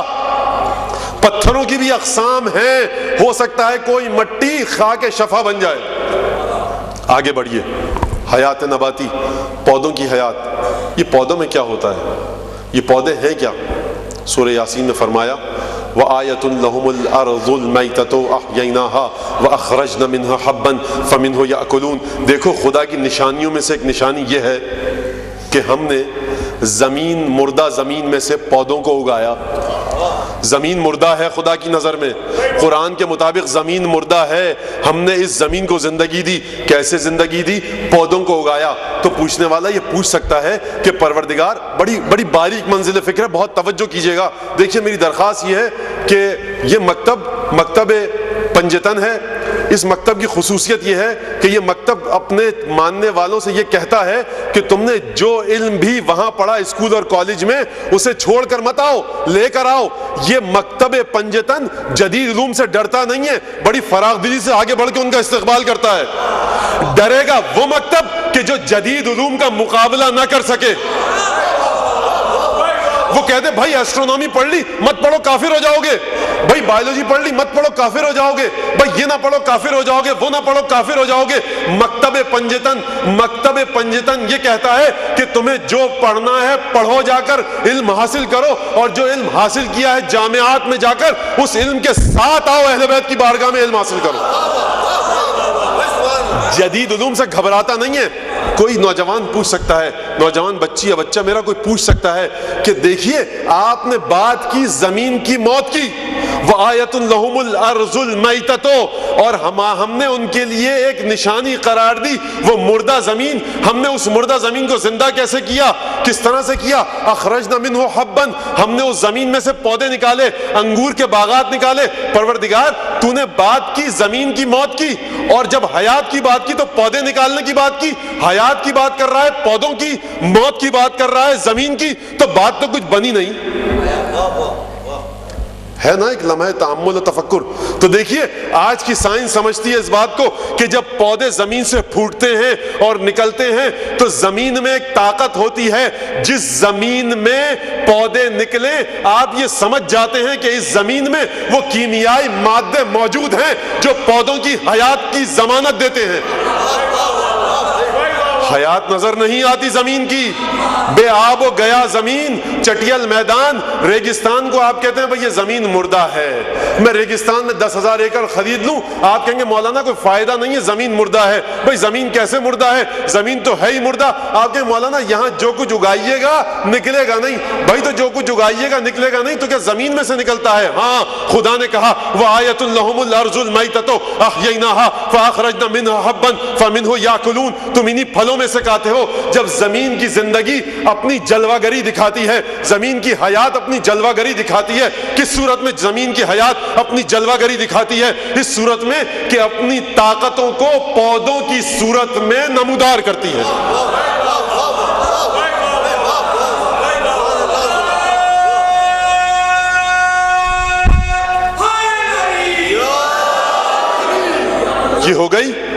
یہ ہو گئی کس کی حیات؟ زمین کی حیات نباتات کے ساتھ. اس کے بعد آئی پھر کس کی حیات؟ انسانوں کی حیات. دیکھیے ہر حیات کے اپنے مرحلے ہیں. میں دوبارہ لوٹ نہیں سکتا کیونکہ بہت ہی وقت کم رہ گیا ہے. اب انسان کی حیات کی بات آئی. کل میں نے سورہ مومنین کی جو آیت پڑھی تھی اسے پھر آج دہرانے دیجئے. سورہ حج کی مجھے ایک اور آیت پڑھنی ہے اور پھر گفتگو کے سلسلے کو ہم آگے بڑھائیں گے. میں نے عرض کیا تھا کیا سورہ مومنین کی جو آیت تھی ترجمہ نہیں کروں گا, بس اشارتاً اس آیت کو پڑھ کے آگے بڑھ جاؤں گا. دیکھیے فرمایا پروردگار نے وَلَقَدْ خَلَقْنَا الْإِنسَانَ مِنْ سُلَالَةٍ مِنْ طِينٍ ثُمَّ جَعَلْنَاهُ نُطْفَةً فِي قَرَارٍ مَكِينٍ ثُمَّ خَلَقْنَا النُّطْفَةَ عَلَقَةً فَخَلَقْنَا الْعَلَقَةَ مُضْغَةً فَخَلَقْنَا الْمُضْغَةَ عِظَامًا فَكَسَوْنَا الْعِظَامَ لَحْمًا ثُمَّ أَنشَأْنَاهُ خَلْقًا آخَرَ فَتَبَارَكَ اللَّهُ أَحْسَنُ الْخَالِقِينَ. یاد ہے نا کل کی یہ آیت, اور آخر کا ٹکڑا کیا تھا؟ فَتَبَارَكَ اللَّهُ أَحْسَنُ الْخَالِقِينَ. یعنی پروردگار انسان کی خلقت کے بعد اپنے آپ کو شاباش دے رہا ہے. فَتَبَارَكَ اللَّهُ أَحْسَنُ الْخَالِقِينَ. بڑی بابرکت ہے وہ ذات کہ جو بہترین خلق کرنے والی ہے. یورپ اور مغربی زمین کے عیسائی ہو, یہودی ہو, ہندو ہو, مسلمان ہو, مسلمانوں کے جس فرقے سے بھی تعلق رکھنے والے افراد ہوں, جس مذہب سے تعلق رکھنے والے افراد ہوں, پروردگار انسان کی بات کر رہا ہے, کسی مذہب کی بات نہیں کر رہا. ہم نے انسان کو خلق کیا, جس انسان کی بات کرو, جب ہم نے انسان کو خلق کیا تو یہ انسان ہماری بارگاہ خالقیت کا ایسا انمول خزانہ ہے کہ جب ہم نے اسے انسان کو خلق کیا, اپنے خزانے میں سے, عدم کے اندھیرے میں سے جب ہم نے انسان کو نکال کر وجود بخشا تو ایک دفعہ خدا خود بول اٹھا فَتَبَارَكَ اللَّهُ أَحْسَنُ الْخَالِقِينَ. بڑی بابرکت ہے وہ ذات کہ جو بہترین خلق کرنے والی ہے. بھئی انسان میں خصوصیت کیا تھی؟ اس کے بعد آئیے سورہ حج کی طرف. یا ایھا الناس ان کنتم فی ریب من البعث فإنا خلقناکم من تراب ثم من نطفة ثم من علقة ثم من مضغة مخلقة وغیر مخلقة لنبین لکم ونقر فی الارحام ما نشاء الی اجل مسمى ثم نخرجکم طفلا. عجیب آیت. اے لوگو اگر تمہیں قیامت کے بارے میں کوئی شک ہے، عجیب مرحلہ ہے صاحب. قرآن کی آیات کو اگر آپ طریقہ نہ آئے، ڈھنگ نہ آئے مطالعے کا تو انسان پریشان ہو جاتا ہے. اے انسانوں اگر تمہیں شک ہے قیامت میں دوبارہ اٹھو گے تم، تو دیکھو ہم ہی نے تو تمہیں مٹی سے پیدا کیا، پھر نطفے کی صورت میں لائے، پھر علقے کی صورت میں لائے، پھر مضغے کی صورت میں لائے، نطفے سے خون کا لوتھڑا، خون سے لوتھڑے سے گوشت کا لوتھڑا، یہ ہم ہی نے تو پیدا کیا. تم کچھ نہ تھے، تمہیں پیدا کیا. جب تم مر جاؤ گے، فنا ہو جاؤ گے، تب بھی تو ہم تمہیں پیدا کر سکتے ہیں. ان کنتم فی ریب من البعث فإنا خلقناکم من تراب ثم من نطفة ثم من علقة ثم من مضغة. یہ سارے مراحل حیات ہم ہی نے تو تمہیں دیے نا. پریشان کس بات کے ہو؟ کیوں قیامت کو نہیں مانتے؟ کیوں پیشگاہ خداوندی کو نہیں مانتے؟ کیوں نہیں مانتے کہ خدا کی بارگاہ میں پیش ہونا ہے؟ برزخ کو کیوں نہیں مانتے؟ کیوں نہیں مانتے؟ کیوں نہیں جانتے کہ تمہیں ایک ایک عمل کا حساب دینا ہوگا؟ کیوں نہیں مانتے؟ ہم نے تمہیں پیدا کیا. ثم نخرجکم طفلا، اس کے بعد ہم نے تمہیں ایک نومولود نوزائیدہ بچے کی صورت میں پیدا کیا. اور پھر جب پیدا کیا تو کیا کیا؟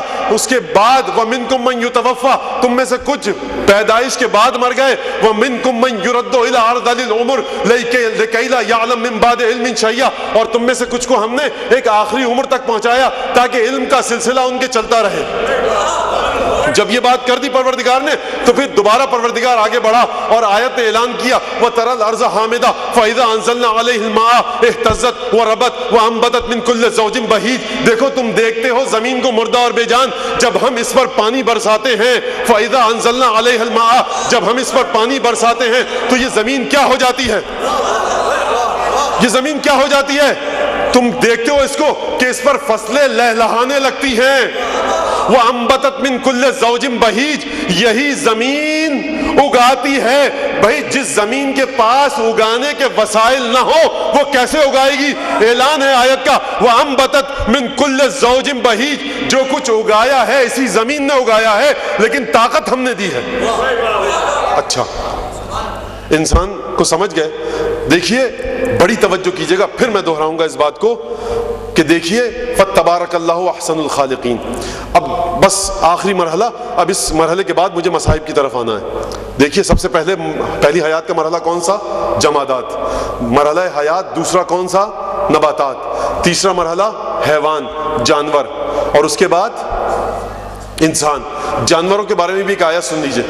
دیکھیے عجیب انداز سے اعلان ہوا کہ پروردگار نے کہا کہ جب جانوروں کی پروردگار نے گفتگو کی بڑے عجیب انداز سے کی. لہم، انسانوں کی بات کی.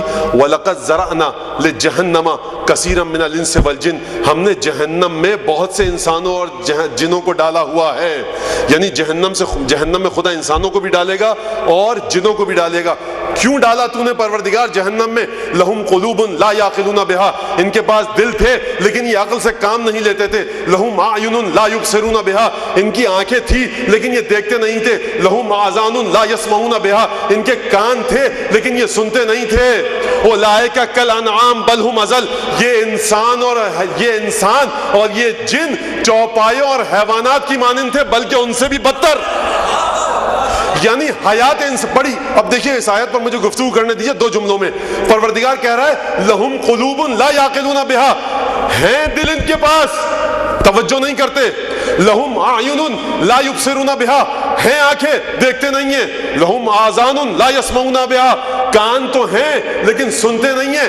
کیونکہ ان کے پاس کان ہیں، آنکھیں ہیں، دل ہیں، سوچنے سمجھنے کی طاقت ہے، کام نہیں لیتے. یہ انسانوں کی بات ہو رہی ہے. یہ انسانوں کی بات ہو رہی ہے کہ جن انسانوں کے پاس کان بھی ہیں، آنکھیں بھی ہیں، دل بھی ہیں. ہو تم انسان بظاہر لیکن کام نہیں لیتے خدا کے راستے میں. تم جانوروں کی طرح ہو، بلکہ نہ صرف جانور بل ہم اضل، بلکہ جانوروں سے بھی زیادہ گمراہ. بھائی یہ کیا بات ہوئی؟ جانوروں سے زیادہ گمراہ کیسے ہو گئے؟ کبھی آپ نے دیکھا کسی گائے کو آج تک کہ جس کا دل چاہے کہ بھائی آج گوشت کھایا جائے گھاس چھوڑ کے. کبھی آپ نے کسی بلی کو دیکھا کہ کہے بھائی آج سے میں گوشت نہیں, آج مجھے دال چاول کھانے ہیں؟ جو خدا نے ان کی جبلت میں رکھ دیا اسی سلسلے میں چلیں گے.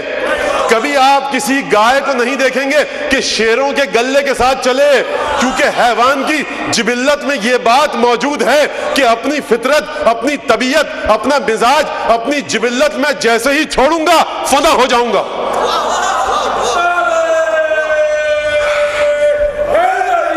ہم نے جانور کو اس طرح سے خلق کیا ہے کہ اس کی جبلت میں جو چیز ڈال دی وہ جانور وہاں سے نہیں ہٹ رہا. جو چیز ہم نے اسے عطا کر دی وہ اس راستے سے نہیں ہٹ رہا. تمہیں سوچنے سمجھنے کی طاقت دی تھی اے انسان, اس کے باوجود بھی تو اپنے راستے سے ہٹ گیا.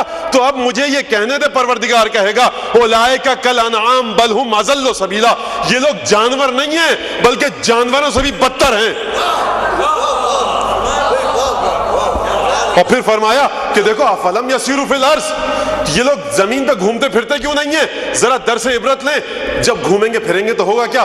فتکون لہم قلوب یعقلون بہا, اگر یہ لوگ گھومتے پھرتے ذرا زمین میں درس عبرت لیتے تو انہیں ایسے دل نصیب ہوتے کہ جن کے ذریعے تفکر کرتے, انہیں ایسے آنکھیں نصیب ہوتی کہ جن کے ذریعے درس عبرت لیتے.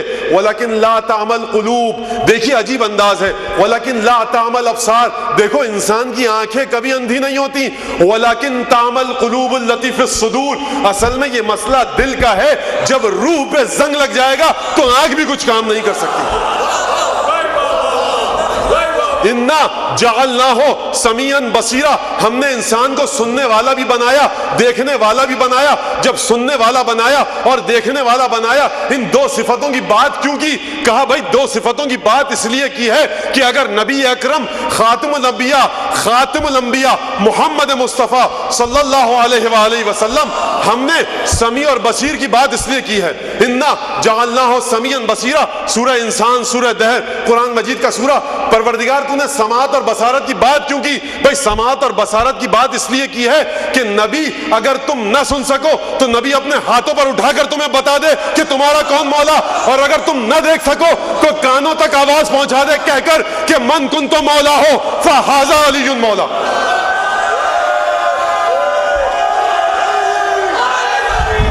بصیر کی بات یہ میری بات نہیں ہے, یہ بات ہے سمیع اور بصیر, خدا نے قرآن میں کہی ہے. میں کیا کروں؟ اب قرآن کے ساتھ بحمدللہ مسئلہ یہ ہے کہ قرآن کے مختلف نسخے نہیں ہیں, چاہے مسلمان کسی بھی فرقے سے تعلق رکھتا ہو, شیعہ ہو یا سنی, قرآن کی صرف ایک ہے. اب دیکھیے حیات کے مرحلے سمجھ میں آ گئے. حیات کا سب سے بلند ترین مرحلہ کون سا؟ انسان کا. کیوں انسان کا مرحلہ؟ فتبارک اللہ احسن الخالقین. اب ذرا آئیے چلیے ذرا, بس جس کے لیے میں نے آپ کو اتنا تھکایا, عجیب مرحلہ ہے کہ دیکھیے, بس ایک واقعہ پڑھ دوں. جنگ خندق مجھے نہیں پڑھنی ہے, بس ایک اشارہ دے کے میں آگے بڑھتا ہوں. بات ہوتی ہے ساری یونٹس کی. اگر میں آپ سے کہوں 10,000 تو روپے تو ایک قیمت ہے, 10,000 یورو تو ایک قیمت ہے, 10,000 ڈالر ایک قیمت ہے. تو یونٹ کے ساتھ ساتھ جیسے یونٹ میں تبدیلی آتی رہتی ہے, رقم وہی رہتی ہے. یونٹ بدلتا رہے تو چیز کی حقیقت بدل جاتی ہے. اگر میں کہوں 10 سال کہیں گے ٹھیک ہے 10 سال, لیکن میں کہوں 10 لائٹ ایئرز 10 نوری سال تو مسئلہ کچھ کا کچھ ہو جائے گا, ہے نا. 10 سال میں نور لائٹ ٹریول سفر کرے گی 1,86,000 کلومیٹر, تو پھر کیا ہوگا 10 نوری سال. بھائی آپ نے یونٹ بدلا, چیز کی حقیقت بدل گئی. تو اس کا مطلب ہے ہر چیز یونٹ سے تولی جاتی ہے.